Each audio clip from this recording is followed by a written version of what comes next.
আমি এটা কমপ্লেইন পাইছিলোঁ যে ভিক্টিমজনীৰ যিবোৰ ফটো আৰু ভিডিঅ' ছ'চিয়েল মিডিয়াত চাৰ্কুলেট কৰি আছে গোটেইখিনি AI জেনেৰেটেড আৰু মফড হয়।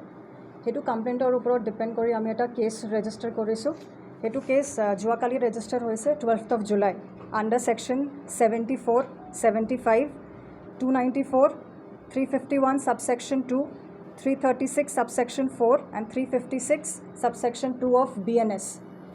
এই কেছ ৰেজিষ্টাৰ কৰাৰ পিছত তেওঁলোকে যেতিয়া কমপ্লেইণ্ট আমাক দিছিলে তাত এটা ইনষ্টাগ্ৰাম পেজৰ ৰেফাৰেঞ্চো দিছিলে। সেই পেজৰ ৰেফাৰেঞ্চ আমি যেতিয়া ক্ৰেডেঞ্চিয়েলটো বিচাৰিলোঁ যে যেতিয়া এই পেজটো ক্ৰিয়েট কৰা হৈছে সেই সময়ত কি ক্ৰেডেঞ্চিয়েল আৰু ইনফৰ্মেশ্যন দিয়া গৈছিলে ইনষ্টাগ্ৰামক পেজ ক্ৰিয়েট কৰিবলৈ, তাত আমি এটা কণ্টেক্ট নাম্বাৰ পালোঁ। সেই কণ্টেক্ট নাম্বাৰ আমি যেতিয়া ট্ৰেছ কৰিছিলোঁ আমি যিজন আকিউজডক এতিয়া আৰেষ্ট কৰিছোঁ এইজনৰ আইডেণ্টিটিটো ট্ৰেছ হ'ল। সেইটো ইনফৰ্মেশ্যনৰ ওপৰত ডিপেণ্ড কৰি আমি ভিক্টিমৰ লগত ক্ৰছ চেক কৰিলোঁ যে এজন নামৰ যিটো প্ৰতিম বৰা নামৰ আকিউজ এতিয়া আৰেষ্ট হৈছে তেওঁক চিনি পায় নেকি। তেওঁ কনফাৰ্ম কৰিছে যে প্ৰতিম বৰা যিজন আকিউজ আৰু ভিক্টিমজনী একেলগে পঢ়া, তেওঁৰ মানে তেনেকুৱা এটা পাষ্ট একুৱেণ্টেঞ্চ আছিলে।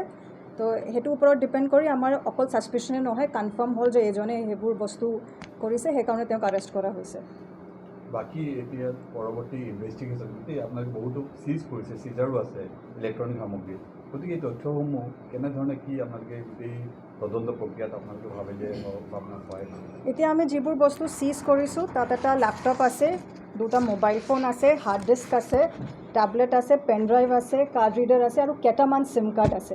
তো যেতিয়া এটা ডিজিটেল ক্ৰাইম থাকে তাত মাল্টিপল লেয়াৰ্ছ থাকে আৰু মাল্টিপল এজেঞ্চিবোৰৰ পৰা ডেটাটো খোজা হ'ব।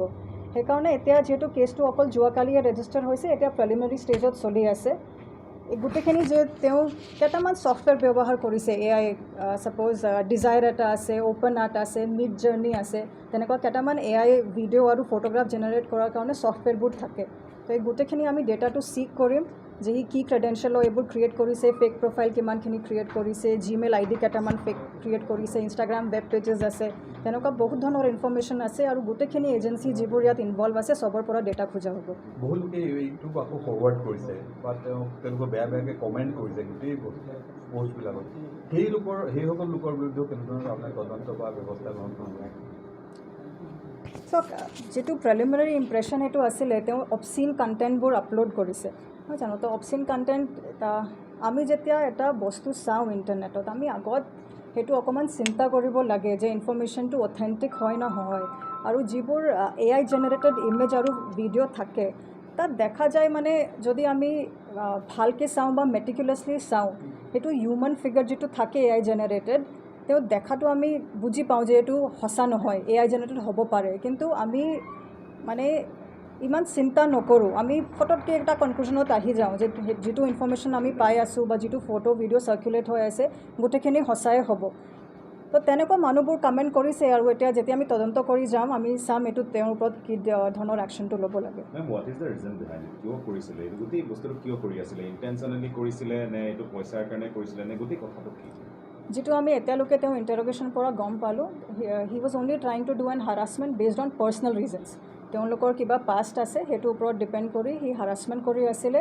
আৰু এটা সময়ৰ পিছত তেওঁ যেতিয়া লিংকট্ৰিৰ ওপৰত এটা ৱেব পেজ ক্ৰিয়েট কৰি পৰ্নগ্ৰাফিক কণ্টেণ্ট ভিউ কৰাৰ কাৰণে লিংক এটা তাত দিলে, তাত এটা ছাবস্ক্ৰিপশ্যনৰ ছিষ্টেম আছিলে, সেইটো ছাবস্ক্ৰিপশ্যনৰ পৰা তেওঁ এতিয়া টকা পালে।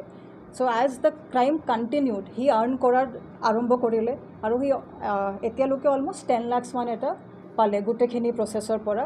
চ' he became greedy after that. তো he kept on continuing the crime because of this greed which initially started as an harassment due to personal reasons. এই যুৱকজন যিজন আটক হৈছে কৰায়ত্ব হৈছে আপোনালোকৰ তেওঁৰ শিক্ষা ক'ত কেনেকৈ পঢ়িছিলে কি কৰিছিলে সেইখিনি কিবা জনাব পাৰিব? মই কলেজৰ নামটো নকওঁ, কিন্তু তেওঁ by educational background he is a mechanical engineer. মানে কি ক'ব এতিয়া সামাজিক মাধ্যমত যিধৰণে এনেধৰণৰ অপৰাধবিলাক আগবাঢ়ি গৈছে, বৃদ্ধি পাবলৈ গৈছে, গতিকে এই সম্পৰ্কে এতিয়া ছ'চিয়েল মিডিয়াত যিসকলে পষ্ট কৰি থাকে এনেধৰণৰ ক্ৰাইমবিলাক কৰি আছে সেই সম্পৰ্কে আপুনি মই সেইটোৱে ক'ব বিচাৰিম যে এভৰিবডি শ্বুড বি আৱেৰ যে any type of crime you do even by impersonation you will be arrested one day. There is no' crime from which you can escape. And শেষত মই সেইটোৱে ক'ব বিচাৰিম যে কাইণ্ডলি মোৰ অনুৰোধ থাকিল যে আপোনালোকে এতিয়া ভিক্টিমৰ আৰু হাৰাছমেণ্ট নকৰিব।